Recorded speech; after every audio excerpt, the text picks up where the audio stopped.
حدیث حضرت عبداللہ بن عمر رضی اللہ عنہ سے روایت ہے کہ رسول اکرم صلی اللہ علیہ وسلم نے ارشاد فرمایا کہ جس مسلمان نے دنیا میں شراب پی اور پھر اس سے توبہ نہ کی وہ آخرت میں شراب طہور سے محروم رہے گا۔ حدیث نمبر 2، حضرت جابر رضی اللہ عنہ سے روایت ہے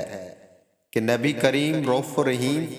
صلی اللہ علیہ وآلہ وسلم نے ارشاد فرمایا کہ شرابیوں کو دوزخ کے زخموں سے نکلا ہوا کیچ، لہو اور پسینہ پلایا جائے۔ حدیث نمبر 3، حضرت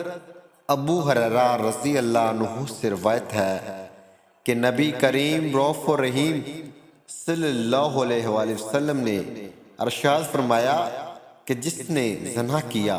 اور شراب پی تو اللہ تعالیٰ اس سے اس کا ایمان اس طرح چھین لیتا ہے جس طرح کسی سے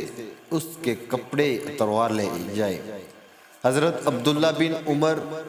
رضی اللہ عنہ فرماتے ہیں کہ شرابی کو قیامت کے دن اس حالت میں لایا جائے گا کہ اس کا چہرہ سیاہ ہوگا، آنکھیں نرگھو ہوں گی، زبان نکل کر سینے پر لٹک رہی ہوگی جس سے لعاب بہتا ہوگا، اس کی بدبو کی وجہ سے ہر دیکھنے والا اس سے گھن کرے گا۔